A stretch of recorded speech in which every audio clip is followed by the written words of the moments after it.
Unscripted.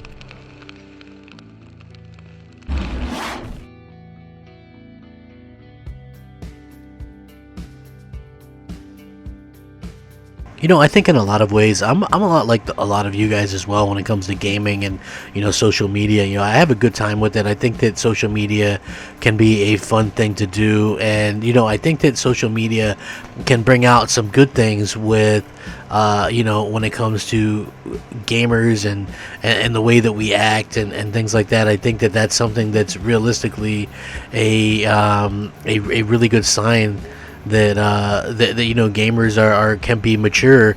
And again, I do get that there's going to be some of that back and forth, and I'm the first to admit that, right? Like there is that back and forth, and there can be that little bit of kind of childishness or whatever, but at the end of the day, that stuff, it kind of lays by the wayside in comparison. You know what I mean? And for me personally, I saw a lot of people take shots at me over the years, and they still do. It's nothing new. I kind of, I'm over the whole response thing. I've never really one to sit there and respond to these types of things, but you see so many people that are supposedly well respected and more well respected than me, and they say all this nonsense about Xbox Series X and how it's going to do this much better than the PlayStation 5. And listen, I don't ever claim to be an expert on anything, so all that I can do is, much like you guys have the ability to do, is go read and go listen to what these things are going. And right from the original Mark Cerny post back in March, where he did that deep dive with the PlayStation 5, you just got that sense and feeling that the PlayStation 5, there was more than meets the eye.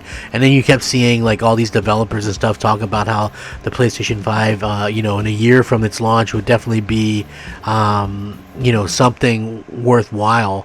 It would be known as like the best console of all time and stuff like that. So, listen, you have to take developers and people that actually work on these consoles at their word and sort of at what they mean when they say these things, right? Like for me personally, I think that they've done a really good job of kind of explaining the PlayStation 5. Mark Cerny was talking about compute units and how, compute units aren't exactly the end-all be-all anymore, and how same thing with like teraflops, those aren't the end all be all when it comes to this stuff. So really cool to see that kind of come out there and do that. And again, but people were still saying that the PlayStation 5 wouldn't be able to do 120 frames, and it wouldn't be able to do 4K, and it wouldn't be able to do this or that, and that Xbox Series X would be the only place to play 4K Assassin's Creed, or 4K this or 4K that.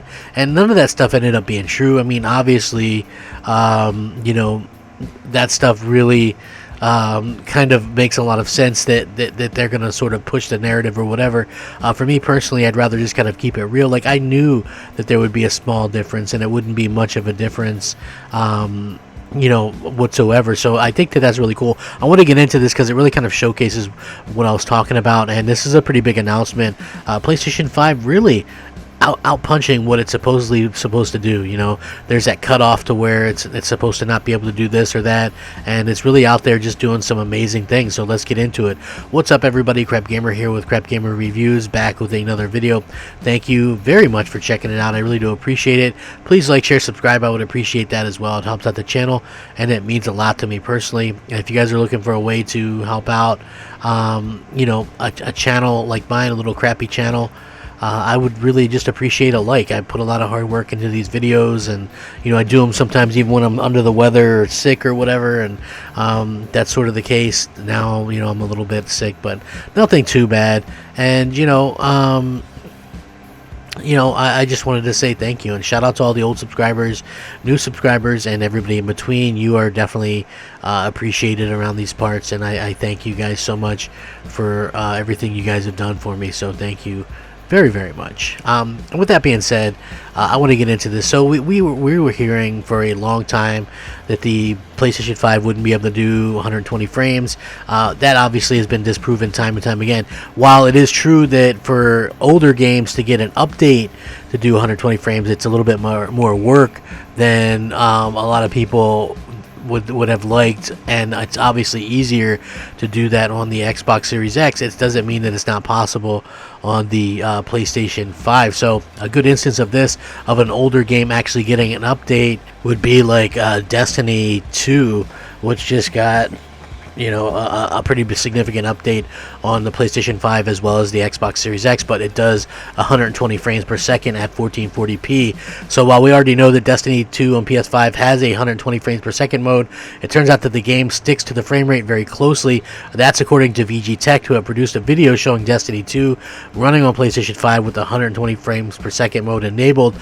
Available only on the Crucible mode, Destiny 2 on PS5 can hit 120 frames at a locked 1440p resolution. To achieve this, however, there is a reduction in texture detail, LOD, and complex visual effects.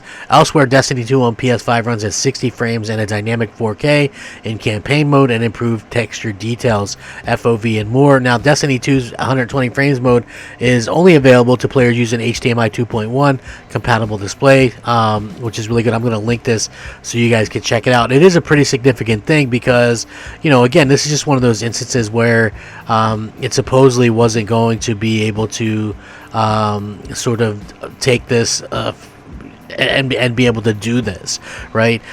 We kept hearing how only Xbox was going to be able to do, the 120 frames, and only Xbox was going to be able to do, any of this stuff. And then it turns out that it's not the case. Not only has PlayStation 5 been outperforming Xbox at a relatively large clip, but it's also been able to sort of take advantage of the updates. Like, even though Xbox got an update for like Dirt 5, PlayStation 5 still was outperforming it, and that says a lot about the design and stuff like that that's gone into the PlayStation 5, and it's really a killer design.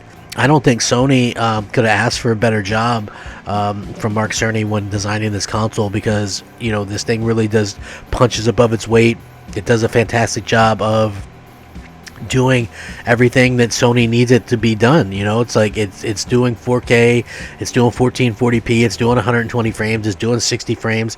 I can still go back and remember when they did the original showcase at 30 frames on YouTube, and Digital Foundry suggested that all their games are going to be 30 frames per second. Again, I stated, it just would have been so nice if people would have kind of paid attention to to exactly what Mark Cerny and everybody was saying. This is just something that that realistically a lot of people kind of look bad at. At the end of the day, I just do feel like Sony kind of won up Microsoft, and they basically tried to so what Microsoft did was try to play that whole power card and say that they had the most powerful console, and they really kind of expected that to kind of win them the day or whatever. But at the end of the day, that's what's under the hood is important, but it's also who's driving. And I think that at this point you can trust what Sony's doing under driving a little bit more than what Microsoft is doing. That's not to say that Microsoft can't change the direction of the ship. I just really feel like that's something that Microsoft is really, really going to struggle with, being able to go out there and kind of match what Sony's doing.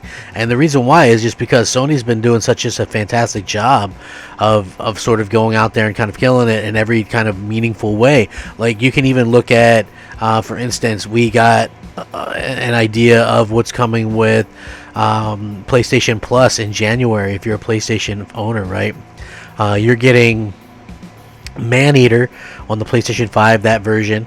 You're getting Shadow of the Tomb Raider and Greedfall. Those are 3 games that I don't have on PlayStation. Now, I do own all 3 of those on Xbox, and I can say I have never played Greedfall, but I picked it up when it was like $5 or whatever.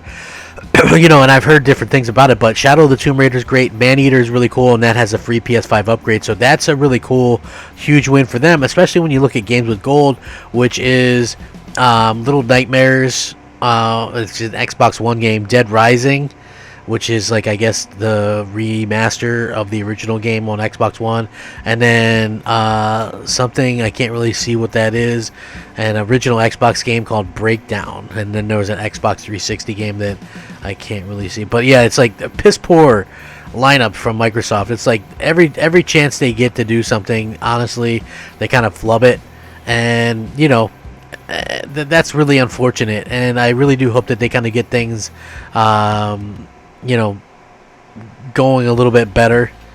You know, and I hope that they can kind of straighten things out, because I do feel like, you know, that would be something that would make things worthwhile for them. So, you know, bravo to Sony. They've been able to knock it out of the park so far with the PlayStation 5. Definitely worthy of all the record-breaking stuff.